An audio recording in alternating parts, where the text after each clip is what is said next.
Então galera, boa noite, tudo bem? Aqui a gente vai fazer o review hoje de um equipamento de potência de som, a PA8000 da Steiner, né? PA8000 Steiner. E eu comprei pelas lojas americanas, vendo essa embalagem aqui, uma embalagem legal, gostei bem da embalagem. Lembrando que eu paguei pela Americanas um total de 3.300, mas o valor desse equipamento pode chegar a 4.000, a 3.800. E nós vamos abrir ela aqui agora para ver de primeira mão, hein?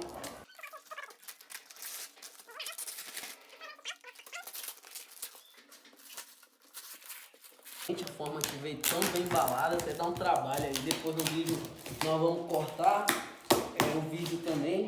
Vou tentar cortar o mais rápido possível aqui para esse vídeo não ser muito longo, entendeu?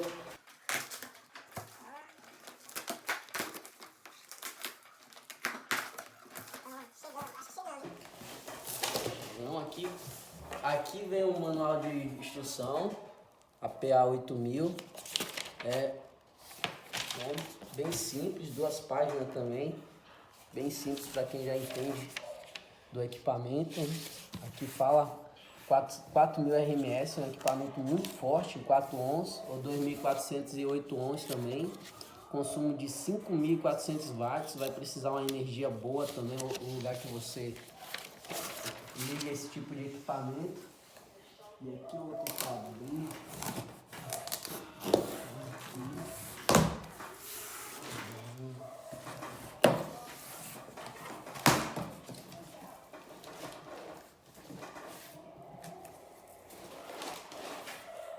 Bom, é isso aí. Me ajuda a tirar aqui a caixa aqui, por favor. E, galera,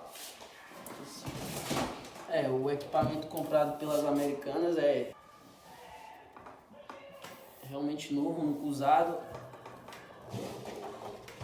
Essa é a frente, né, do equipamento. Pesado, pesa aproximadamente uns 7 kg. Bom, ele é bem padrão de linha, entendeu? Ele funciona da mesma forma como os outros amplificadores funcionam. Aqui tem uma chave no meio, aqui ó. Tem uma chave aqui no meio de estéreo mono para você ativar, né, o som. Aqui os pinos de você poder acoplar o fio, P10. E é isso, galera, é um equipamento muito bom. Agora eu vou testar ele em som mesmo, funcionando, para ver como ele funciona mesmo.